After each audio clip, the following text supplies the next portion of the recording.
नमस्कार, आप देख रहे हैं जबलपुर एक्सप्रेस और मैं हूं आपके साथ कंचन। आई नजर डालते हैं जबलपुर की कुछ खास खबरों पर और सबसे पहले बात करते हैं आज की न्यूज हेडलाइंस की।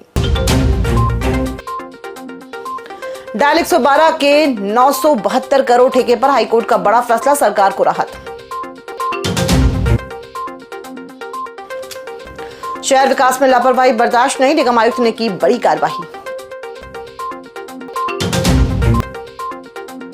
हिंदू धर्म सेना ने आधारताल थाने में सौंपा ज्ञापन, नाम बदलकर दुकान चलाने वाले युवक पर कार्रवाई की मांग। ओला सर्विस नाराज वकीलों का प्रदर्शन, सर्विस सेंटर पर जड़ा ताला।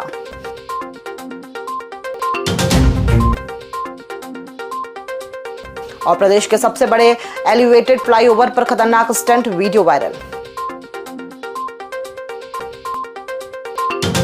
आइए अब बढ़ते हैं खबरों की ओर। मध्य प्रदेश हाई कोर्ट ने डायल 112 सेवा के 972 करोड़ के ठेके को लेकर अहम फैसला सुनाते हुए राज्य सरकार को बड़ी राहत दी है। चीफ जस्टिस की डिवीजन बेंच ने सिकंदराबाद की EMRI ग्रीन हेल्थ सर्विसेज को दिया गया ठेका बरकरार रखा है। कोर्ट ने BVG इंडिया लिमिटेड की याचिका खारिज करते हुए स्पष्ट किया है कि टेंडर प्रक्रिया में कोई तथ्यात्मक गड़बड़ी नहीं पाई गई। साथ ही हाईकोर्ट ने टेंडर प्रक्रिया में हस्तक्षेप से भी इनकार कर दिया है। याचिकाकर्ता कंपनी ने ठेका प्रक्रिया में फर्जी दस्तावेजों के उपयोग का आरोप लगाया था, जिसे राज्य सरकार ने पूरी तरह से निराधार बताया।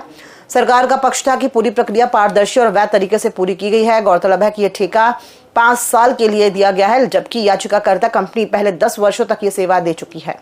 पूर्व में जिस कंपनी के द्वारा डायल 100 सर्विसेज दी जा रही थी, उनके द्वारा जब सब्सिक्वेंटली राज्य शासन ने इमरजेंसी सर्विसेज के लिए नया नंबर लाने के लिए और उसके संबंध में नया सर्विस प्रोवाइडर लाने के लिए कार्रवाई करी, तो उसमें उनके द्वारा भी पार्टिसिपेट किया गया।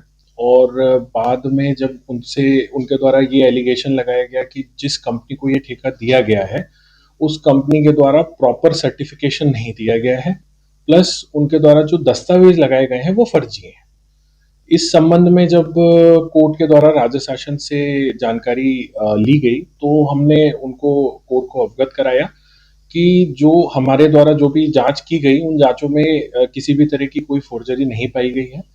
दूसरा जो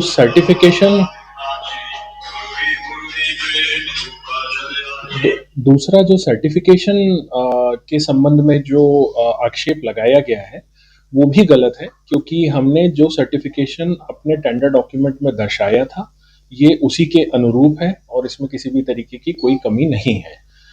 इसके अतिरिक्त हमने ये भी माननीय न्यायालय को अवगत कराया था कि ये कॉन्ट्रैक्ट करीबन 972 करोड़ का है और उसका 0.5% जो कंपोनेंट है, जो कि जिस आर्टिकल के संबंध में इनका कहना है कि फोर्स दस्तावेज प्रस्तुत करेगा है, वो उसका 0.5% है। तो हमारे द्वारा ये भी अवगत कराया गया कि सिर्फ एक 0.5% के दस्तावेज के एलिगेशन के बेसिस पे पूरा 972 करोड़ का जो कॉन्ट्रैक्ट है उसको डिफीट नहीं किया जा सकता। तो इन सभी तर्कों के संबंध में माननीय न्यायालय द्वारा जो भी इस संबंध में जो भी उनके द्वारा परिशीलन उपरांत पाया गया और हमारे तर्कों से एग्री करते हुए उनके द्वारा ये कहा गया कि ये सही निर्णय जो राज्य शासन द्वारा जो इस कंपनी को ग्रांट किया गया है वो सही निर्णय है और इसके अनुरूप मतलब कानून के अनुरूप सारी कार्रवाई की गई है। कीमत को लेकर के भी जो इशू बन रहा था कि कीमतें गाड़ी की जो है 70-80 लाख रुपए बताई जा रही है, उसके संबंध चूंकि BVG ने स्वयं ही उस कॉन्ट्रैक्ट में पार्टिसिपेट करा था और पार्टिसिपेशन चूंकि उनके द्वारा किया गया था, उनके द्वारा भी लगभग इतना ही वैल्यू जो था इतने ही वैल्यू के बिड सबमिट की गई थी।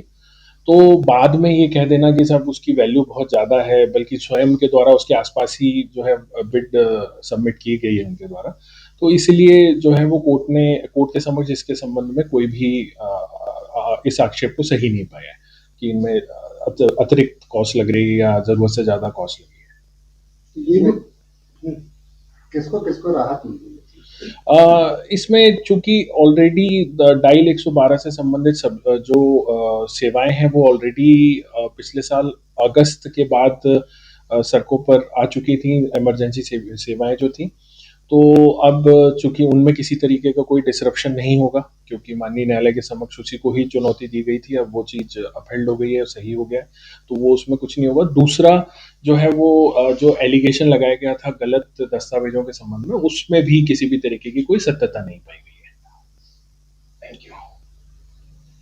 शहर की बुनियादी सुविधाओं को दुरुस्त करने और विकास कार्यों में गुणवत्ता सुनिश्चित करने के लिए निगमायुक्त रामप्रकाश अहिरवार पूरी तरह से सख्त नजर आ रहे हैं। इसी क्रम में निगमायुक्त रामप्रकाश अहिरवार ने गौरीघाट के रेत नाका से बंदरिया तिराहे तक पैदल भ्रमण कर विकास कार्यों का बारीकी से निरीक्षण किया। निरीक्षण के दौरान निगमायुक्त ने री रेस्टोरेशन के कार्यों में अत्यधिक देरी और ढिलाई पाए जाने पर कड़ा रुख अपनाया।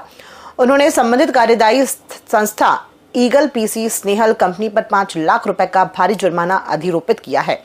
इसके साथ ही कार्यों की प्रभावी मॉनिटरिंग न करने के चलते आरबी कंसल्टेंट और संबंधित उपयंत्री को भी कारण बताओ नोटिस जारी करने के निर्देश दिए। हिंदू धर्म सेना महानगर के प्रदेश अध्यक्ष नीरज राजपूत के नेतृत्व में आज आधारताल थाने में एक ज्ञापन सौंपते हुए विरोध प्रदर्शन किया गया। ज्ञापन के माध्यम से संगठन ने आरोप लगाया कि आधारताल क्षेत्र में एक मुस्लिम युवक द्वारा हिंदू नाम से कपड़े की दुकान संचालित की जा रही है। नीरज राजपूत का कहना है कि इस प्रकार पहचान छिपाकर व्यापार करने से लव जिहाद जैसी गतिविधियों को बढ़ावा मिलता है और क्षेत्र में पहले भी इस तरह के मामले प्रकाश में आ चुके हैं। हिंदू धर्म सेना ने पुलिस प्रशासन से मांग की है कि उक्त युवक के विरुद्ध तत्काल वैधानिक कार्यवाही की जाए और हिंदू नाम से संचालित उसकी दुकान के खिलाफ कड़ा रुख अपनाया जाए। आज हम लोगों ने आधारताल थाने में ज्ञापन दिया है, जो एक मुस्लिम द्वारा दुकान चलाई जा रही है, जो हिंदू नाम से खोला पिंकी गारमेंट के नाम से। हम लोग कहना है भाई, जब मुस्लिम है तो मुस्लिम नाम की दुकान खोल, आप हिंदू नाम से क्यों चला रहे हो? वही हमने थाना वाला ज्ञापन दिया है। उन्होंने ये आश्वासन दिया अलग कराई जाएगी। अगर नहीं अलग कराई जाती है तो हिंदू धर्म सेना खुद उसको जाके अलग करेगी, क्योंकि ये नया तरह एक जिहाद है। जैसे नाम जिहाद भी बोल सकते हैं, या तो उसको नाम जिहाद या फिर इसको कपड़ा जिहाद हो सकती है। इन लोग की जिहादी के नए नए जिहाद करने के तरीके हैं, उसको हम लोगों ने अलग करने की मांग की है। अगर अलग नहीं होता तो हिंदू धर्म खुद अलग करेगी। नीरज राजपूत, हिंदू धर्म सेना प्रदेश अध्यक्ष। जबलपुर में ओला इलेक्ट्रिक की खराब सर्विस से नाराज वकीलों ने सर्विस सेंटर पर ताला जोड़कर विरोध प्रदर्शन किया। आरोप है कि महीनों से गाड़ियां सेंटर पर खड़ी हैं, लेकिन कंपनी पार्ट्स और सर्विस उपलब्ध नहीं करा रही। एक वकील ने बताया कि उनकी ओला S1 Pro 4 महीने से सेंटर में पड़ी है, फिर भी मरम्मत नहीं हुई। प्रदर्शनकारियों ने कंपनी पर धोखाधड़ी का आरोप लगाते हुए कलेक्टर और पुलिस से सख्त कार्रवाई की मांग की है। नहीं चलेगी, नहीं चलेगी, नहीं चलेगी। उपभोक्ताओं के साथ खिलवाड़ नहीं चलेगा, नहीं चलेगा, नहीं चलेगा। उपभोक्ताओं के साथ खिलवाड़ नहीं चलेगा, नहीं चलेगा, नहीं चलेगा। सर्विस देना बंद करो। तमाम जबलपुर शहर के जितने भी व्यक्ति हैं सब आए हैं। हमारे आदरणीय GS ठाकुर जी, GS भैया जी की गाड़ी पिछले 3 महीने से यहाँ पे पड़ी हुई है, उसको ना ही सर्विस करके दिया जा रहा है, ना ही उनका समय बताया जा रहा है। आज जब डिलीवरी का समय आया, हम लोग लेने आए तो इन लोग खुद ताला लगा के भाग गए हैं। मैं पूरे शहरवासियों से अपील करना चाहूँगा कि ओला गाड़ी खरीदने से पहले उसकी सर्विस के बारे में अच्छे से जांच ले, नहीं तो जैसे हम सब परेशान हो रहे हैं वैसे आप लोग भी परेशान होंगे। दुर्गेश शाह, जिला जबलपुर, भारतीय जनता पार्टी। भैया मेरी एक अकेली समस्या होती तो अपन बर्दाश्त भी कर लेते, लेकिन कहानी मैं अपनी सुना देता हूँ। आज से 2-2.5 साल पहले हमने 1,54,000 रुपये की ओला S1 Pro खरीदी। कंपनी ने कहा था कि हम सर्विस देंगे, सुधार करेंगे, जो भी स्पेयर पार्ट की जो वो देंगे, और सब कुछ आश्वासन दिया। उसके आश्वासन पर हमने ओला गाड़ी खरीदी, लेकिन बड़ा दुर्भाग्य का विषय है, इतना घटिया सर्विस, इतनी घटिया कंपनी कहीं मिलेगी नहीं। दिसंबर में हमारी गाड़ी का एक्सीडेंट हुआ, गाड़ी का बीमा है, गाड़ी यहाँ दिसंबर में दे दी और आज दिनांक तक वो गाड़ी नहीं मिली। कारण क्या है कि गाड़ी के पार्ट्स कंपनी नहीं बेचती। यहाँ कंपनी के कोई जवाबदार एम्प्लॉय नहीं होते। यहाँ छोटे छोटे कर्मचारी बैठते हैं जो उसको रिपेयरिंग का काम करते हैं। उनसे बात करो, बेचारे खुद परेशान है कि भैया हम परेशान हैं, हमें गालियाँ खानी पड़ती पब्लिक की। ओला कंपनी एक नंबर की फर्जी कंपनी है, बेईमान कंपनी है, और हज़ारों गाड़ियाँ यहाँ सर्विस सेंटर में, हज़ारों की संख्या में गाड़ियाँ लगभग साल भर से भी बड़ी पड़ी हैं जिनका कोई पार्ट्स नहीं मिलता। ये कंपनी जनता के साथ छल कर रही है, उपभोक्ताओं के साथ छल कर रही है, और छल करके इसने बहुत सारे पैसे जनता के ठगे। इनके खिलाफ कार्रवाई की जानी चाहिए। हमने ज्ञापन दिया, हमने सूचना दी, हमने नोटिस दिया, हमने पुलिस के SP को और संबंधित थाने को भी जानकारी दी कि हम विरोध करेंगे। आज हम कुछ नहीं से विरोध, 1 घंटे का विरोध करने आए थे। प्रदेश के सबसे बड़े एलिवेटेड फ्लाईओवर पर एक बार फिर लापरवाही का मामला सामने आया है। एक युवक का खतरनाक स्टंट करते हुए वीडियो सोशल मीडिया पर तेजी से वायरल हो रहा है। वीडियो में युवक फ्लाईओवर की बाउंड्री वॉल पर खड़े होकर स्टंट करता हुआ नजर आ रहा है, जबकि उसकी पत्नी सामने खड़ी होकर मोबाइल से इसका वीडियो बना रही हैं। ये स्टंट न सिर्फ उसकी जान के लिए खतरा था, बल्कि वहां से गुजर रहे अन्य लोगों के लिए भी जोखिम पैदा कर सकता था। पुलिस ने वायरल वीडियो का संज्ञान लेते हुए मामले की जांच शुरू कर दी है। गौरतलब है कि इससे पहले भी इस फ्लाईओवर से कई स्टंट और रील्स के वीडियो वायरल हो चुके हैं, जिन पर पुलिस ने FIR दर्ज की थी, जिसके बावजूद लोग अपनी जान जोखिम में डालकर इस तरह के स्टंट करने से बाज नहीं आ रहे हैं। फ्लाईओवर पर रील बनाने वाले कई लोगों पर वैधानिक कार्रवाई सुनिश्चित की गई है। मोटर व्हीकल एक्ट की भी कार्रवाई की गई है। इसमें लगातार जागरूकता फैलाकर लोगों को समझाइश भी दी गई है। इसके बाद भी ये जो एक आदमी उसकी रेलिंग पर खड़ा होकर, उसकी वाइफ और बच्चे भी वहां है, इस वीडियो को हमने संज्ञान में ले लिया है। ये सोशल मीडिया मॉनिटरिंग सेल को भेजी गई है और CSP कोतवाली को भी इसको हम भेज रहे हैं। इसमें उस व्यक्ति की पहचान स्थापित की जाएगी, उस पर तत्काल वैधानिक कार्रवाई सुनिश्चित की जाएगी। लाडगंज थाना क्षेत्र अंतर्गत एक निजी अस्पताल में कार्यरत कर्मचारी राजाराम विश्वकर्मा पर 4 बदमाशों द्वारा जानलेवा हमला करने का मामला सामने आया है। बदमाशों ने पहले काम के बहाने राजाराम को अस्पताल के बाहर बुलाया और फिर उन पर स्टील की रॉड से ताबड़तोड़ वार कर दिए, जिससे वे गंभीर रूप से घायल हो गए और उन्हें अस्पताल में भर्ती कराया गया। राजाराम की शिकायत पर लाडगंज पुलिस ने मामला दर्ज किया है। CSP रितेश शिव ने बताया कि इस मामले में 2 आरोपियों को पुलिस ने पहले ही गिरफ्तार कर लिया था। वहीं आज पुलिस ने मारपीट करने वाले और 4000 रुपए के इनामी आरोपी शुभम जायसवाल को भी गिरफ्तार कर लिया है। पुलिस के अनुसार एक आरोपी अभी भी फरार है, जिसे जल्दी गिरफ्तार कर लिया जाएगा। ये थाना लाडगंज अंतर्गत नेशनल हॉस्पिटल के सामने एक व्यक्ति के साथ मारपीट की थी 4 युवकों ने। इसकी रिपोर्ट पर थाना लाडगंज में अपराध पंजीबद्ध किया गया था। मारपीट और शराब पीकर पैसे मांगने की संबंधित ये रिपोर्ट थी। इसमें जो 4 आरोपी फरार थे, उनकी 2 की पहले ही गिरफ्तारी की जा चुकी थी। इसमें जो तीसरा आरोपी है शुभम जायसवाल, जिस पर 4000 रुपए का इनाम था, इसको कल थाना लाडगंज के द्वारा गिरफ्तार किया गया है और इसमें अन्य आरोपी जो है उसकी तलाश की जा रही है।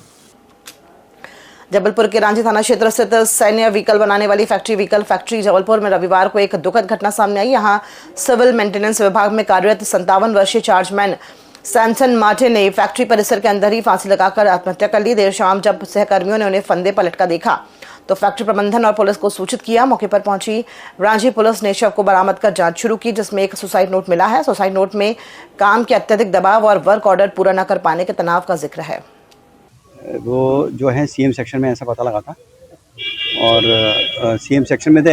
ये मार्टिन नाम है उनका और क्या कारण है, अभी कारण की जांच की जाएगी। विभागीय जांच पता लगेगा क्या कारण से किया है, क्योंकि क्या स्टेटमेंट दे गए हैं, कोई सुसाइड नोट है, वो सब पुलिस को पता होगा सुसाइड नोट वगैरह के बारे में, यदि होगा तो।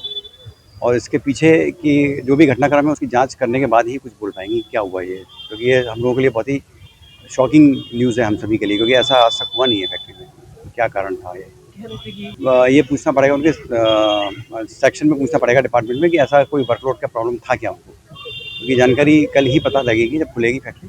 अंदर कुछ काम चल रहा है, कुछ मेंटेनेंस का काम है हमारा चलता रहता है, तो ज़रूरी काम जो होते हैं वो युद्ध स्तर पे चल रहे हैं हमारे मेंटेनेंस के, तो उसके कारण कुछ हमारे ठेकेदार भी काम करते हैं, तो उनकी देखरेख के लिए फिर ऑफिशियल ड्यूटी पे रहता है। नहीं, अभी क्या है कि वो CM सेक्शन में थे, तो अभी ऐसी तो जानकारी तो नहीं है। अब कल ही पूरी विस्तृत जांच जब हो जाएगी तभी चीज़ें सामने आएंगी कि ऐसा क्या प्रॉब्लम थी उनके साथ में, उनके साथियों के साथ में, उनके जो इमीडिएट बॉसेस थे उनसे बात करके फिर पता लगेगा कि ना एक्सट्रीम स्टेप तो ले लिया। वो अपने काम से परेशान थे, वो थे जनरल फिटर, लेकिन उनके ऊपर ठेकेदार का काम सौंपा गया था और उन्हें बिल बनाना नहीं आता था और अभी तक उनके बिल में साइन नहीं की जा रही थी, इसलिए वो टेंशन में थे।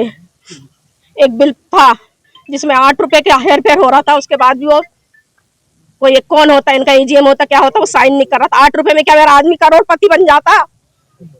उनके बिल में साइन नहीं हो रहे थे और उनसे वो काम नहीं बन रहा था, इसलिए वो परेशान थे। और फैक्ट्री के समय इनने जाके लोगों के सामने हाथ भी जोड़ा कि मुझसे ये काम नहीं होता साहब, मैं नहीं करूंगा, लेकिन फिर भी उन पे प्रेशर देके काम कराया जा रहा था। दिलवारा थाना क्षेत्र स्थित अर्नव विहार कॉलोनी में एक सूने मकान में चोरी की वारदात सामने आई है। अज्ञात चोरों ने घर का ताला तोड़कर जेवर और कीमती सामान पार कर लिया। खास बात यह है कि चोरी की पूरी वारदात घर में लगे CCTV कैमरों में कैद हो गई, जिससे 3 चोर नजर आ रहे हैं। पुलिस से मिली जानकारी के अनुसार अर्नव विहार निवासी राहुल मिश्रा ने रिपोर्ट दर्ज कराई है कि वे 20 मार्च को सपरिवार सिंगरौली गए थे और घर पर ताला लगा हुआ था। रविवार सुबह उनके मोबाइल पर CCTV सर्विलांस सिस्टम से एक अलर्ट मिला। जब राहुल ने तत्काल कैमरे की लाइव फीड चेक की तो उन्हें घर के अंदर 3 अज्ञात चोर दिखाई दिए। अर्नव विहार कॉलोनी में रहने वाले राहुल मिश्रा ने ये रिपोर्ट दर्ज कराई कि 21-22 तारीख की दरमियानी रात्रि में उनके बाहर होने से उनके घर में अज्ञात चोरों के द्वारा चोरी कर लिया गया, जिसमें उसकी पत्नी के जो शादी में प्राप्त जेवर थे, जो हार था, कंगन था और बिंदी थी, ये सोने का, ये इसको अज्ञात चोर चोरी करके ले गया है। लगभग ये 5-6 लाख रुपए कीमती है। इसका बिल भी प्रस्तुत किया गया है। इसमें चोरी का अपराध दर्ज कर लिया गया है। CCTV फुटेज देखे जा रहे हैं और जल्द ही इसमें मुखबिरों से सूचनाएं ज्ञात कर इस चोरी के प्रकरण का खुलासा किया जाए। जबलपुर रेल जीआरपी पुलिस ने मोबाइल चोरी कर ऑनलाइन ठगी करने वाले शातिर आरोपी को गाजियाबाद से गिरफ्तार किया। आरोपी ने यात्री का मोबाइल चुराकर उसके खाते से करीब 4,61,000 रुपए निकाल लिए थे। साइबर सेल की मदद से लोकेशन ट्रेस कर पुलिस ने अजय कुमार को दबोचा और 95,000 रुपए बरामद किए। मामले में एक अन्य आरोपी अभी भी फरार है, जिसकी तलाश जारी है। इसे गिरफ्तार किया गया है। मामला इस प्रकार का है कि दिसंबर माह में एक फरियादी जिसका नाम समीमुल्ला जौनपुर का रहने वाला है के द्वारा रिपोर्ट की गई थी कि यात्रा के दौरान इसका मोबाइल चोरी हो गया है और चोरी होने के बाद इनके खाते से 5 से 6 दिनों में नकदी आहरण 4,61,000 रुपये का ऑनलाइन ट्रांजैक्शन के माध्यम से हुआ है, जिसका अपराध पंजीबद्ध किया गया एवं साइबर सेल की मदद से इसमें PSTN डेटा एवं CDR के माध्यम से आरोपियों को चिन्हित किया गया एवं टीम को रवाना कर जिला गाजियाबाद से उक्त आरोपी को गिरफ्तार किया गया है एवं मामले के 95,000 जो है इसमें रिकवर किए गए हैं। इसमें एक अन्य आरोपी भी है शामिल जो अभी वक्त घटना से फरार है, जिसको जल्द ही पता तलाश कर आगे की कार्रवाई की जाएगी। खबरों में फिलहाल इतना ही, दीजिए इजाजत, नमस्कार।